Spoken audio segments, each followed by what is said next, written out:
Alright, so how y'all doing, boys? Hope you're doing well. Now in today's video, going to be using the brand new Hawk Pass GOWTHER skin. Now, one thing I would like to bring up before we jump into the team or anything is this is the Hijack GOWTHER's 6th weapon now. Why does that matter? The Assault Mode Meliodas, who's been out for probably like a year and a half now, still hasn't even got his 5th weapon, and this GOWTHER is just getting extra cosmetics. They don't even need them at this point.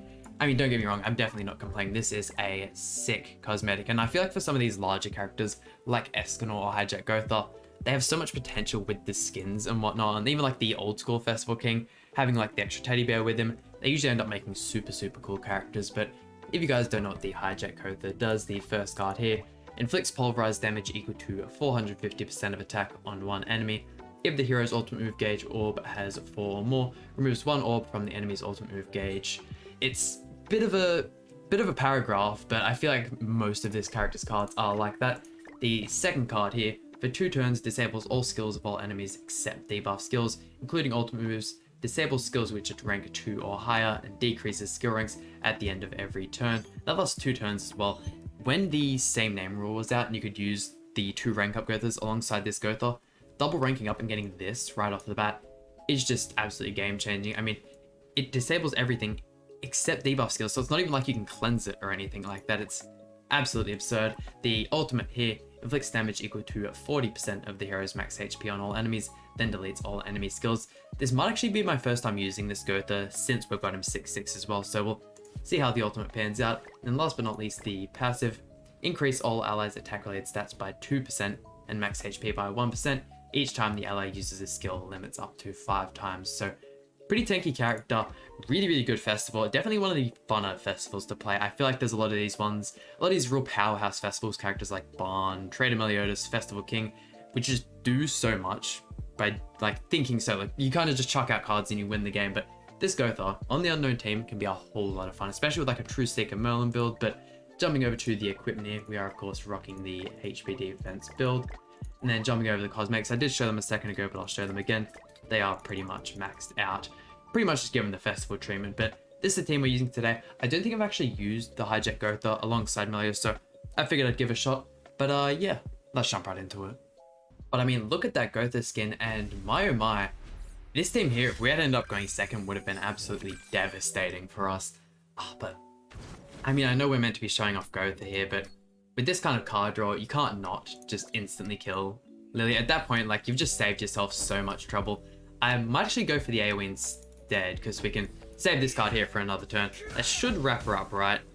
When using this Lee, of course, she does have the Flood card, so would 100% recommend you running her on a HP defense, or even like a HP crit build. And boy oh boy, does also feel nice to be back to geared PvP. Being able to use 1-star cards and hit those numbers is just so much better. And starting off with the forfeit as well, that was a quick first match.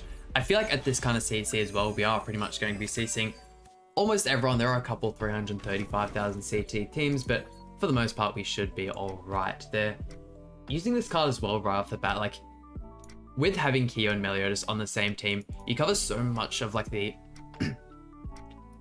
with having Kyo and Meliodas on the same team, you cover so much of the DPS ground that like the second you come up against any teams, let's say you're versing like a Marga or a debuff team, using that Jack of Light card just instantly disables pretty much teams like that. The GOWTHER does such a good job at doing that, which is unfortunate just due to how like offensive and how DPS heavy the teams are nowadays. But with these characters, with these 3 characters alone, I feel like you can pretty much win most of the matchups in this game as long as you're going first. Like even then going second, as long as you have everyone surviving, you should be alright. Whereas the team we versed in that first match, the second you lose one of like your main characters, Excalibur Arthur's a little less so. As long as you have Kyo and the Christmas Awakened Lilia, you can still put out just absurd amounts of damage. The whole reason you have Excalibur Arthur is in order to tank for the 2 of them. Let's see here though. I might actually see if we can throw this one into the Merlin instead, just due to the fact that we can only hit damage cap on her.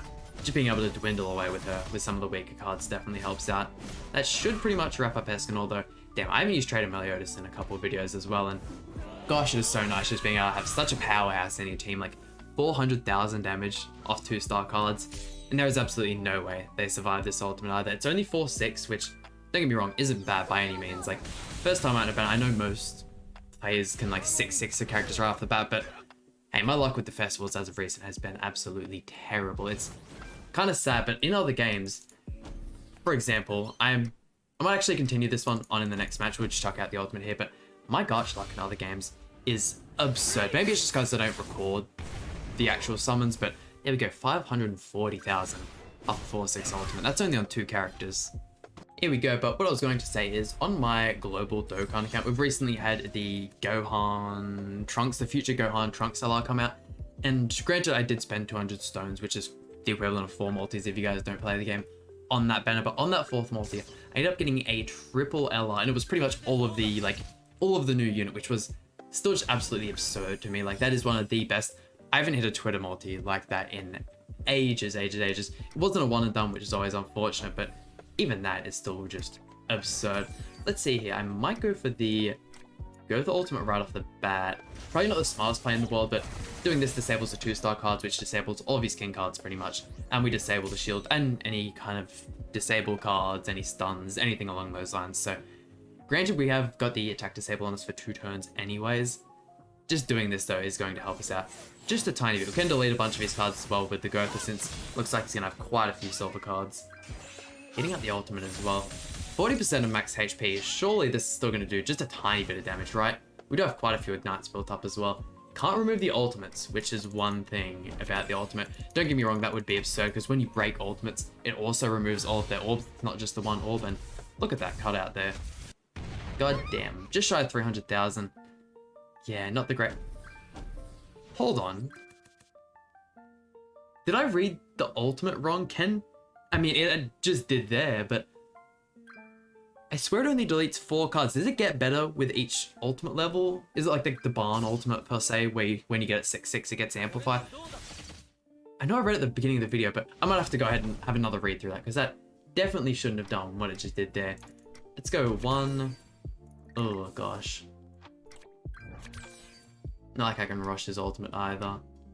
I think we might go for this just as a safe bet. I'm not giving us any more defensive capability. We're pretty much just hoping that the ignites, but even then, he's just going to remove all the ignites and get extra damage for it. That's the only bad part about using Q. The second the king gets the ultimate off, it is unfortunate. Surely he just has like a 1/6 king we survive here. I mean, Meliodas died, but we still have GOWTHER, which is all that matters. As long as they both survive this turn, we'll be all right. Just GOWTHER. Yeah, no, that was unfortunate. We just got that match absolutely turned around on. And that was one of the teams where I was expecting to actually be able to get a little bit more use out of the GOWTHER. I mean, when this GOWTHER released, it was right after the Festival Margaret, so you can see being able to disable that Breath of Bless card and the rank up from GOWTHER is absolutely huge, and pretty much shut down that team for the longest time. Can we go ahead and... I know this is just showing off how OP Trader Meliodas is once again, but surely we can go ahead and just triple attack here and proc revive. I mean, I feel like removing the ignites there, we're just gonna be just shy of killing. Yeah, even 1 crit would have done the job, but that's okay. Everyone is super low, and 2-star Jack of Light is so much better than the 1-star card. Like, don't get me wrong, 3-star is like another step, but this card here is just absurd. As long as you can keep the Jack of Light chain going on most teams, you can just disable them entirely. It's so powerful. Let's see though, chucking out his melee cards. Did he end up actually building the passive from melee there? No, because his shield used 1 single target card and used the AoE. Okay. Bit of a strange decision, in all honesty. Let's go... You know what? We're going to rush the Meliodas ultimate. I know this is probably only going to just break the shield, be like a tiny amount of damage, but... I mean, he doesn't really have any means of removing it since we went ahead and disabled the stun.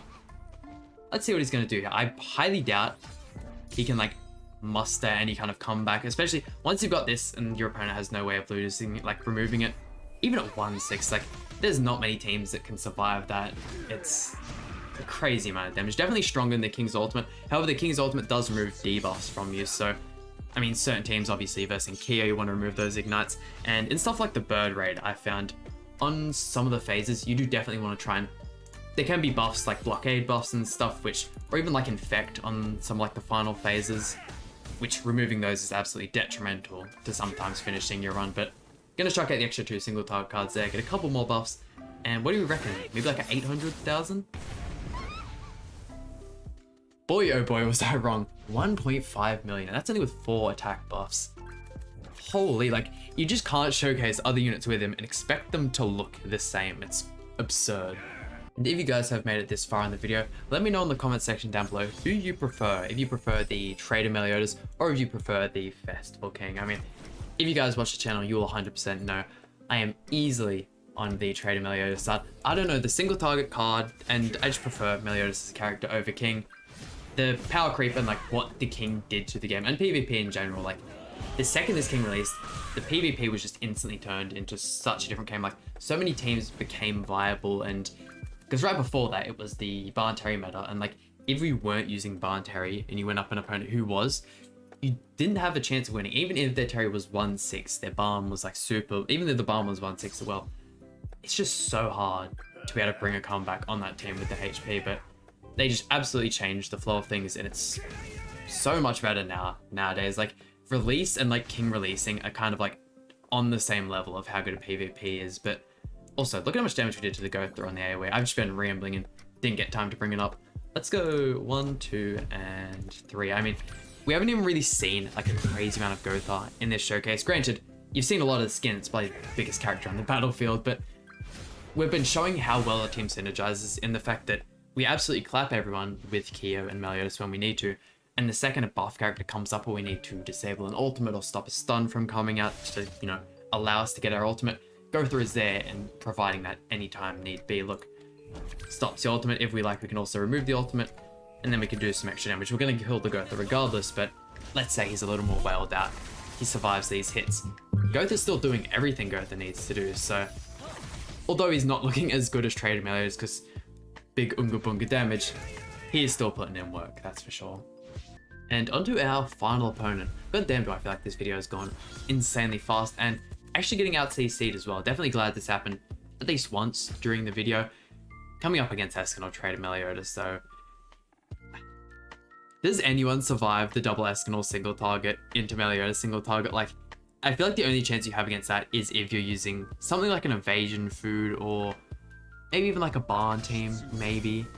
But look at that, like even Eskinol, granted that was his flood card, still does an absurd amount of damage, and with your 2 attack buffs, there is no way Meliodas doesn't kill here. Yeah, double crit as well. It is so crazy. I can't wait to see what our first light type character looks like, and if that'll give us the defensive capability to survive going second against this just behemoth of a team. Even with like 1 stack of the GOWTHER passive, you just get mocked. But let's see, can I disable 2-star cards? Will merge you, and I will I might just try out the single target for the time being, because having a level 2 Keo AoE might actually be fairly good for dishing out some damage. So yeah, look, over half of his hands disabled there, which is really helpful. Pretty much disable everything GOWTHER can do other than the passive.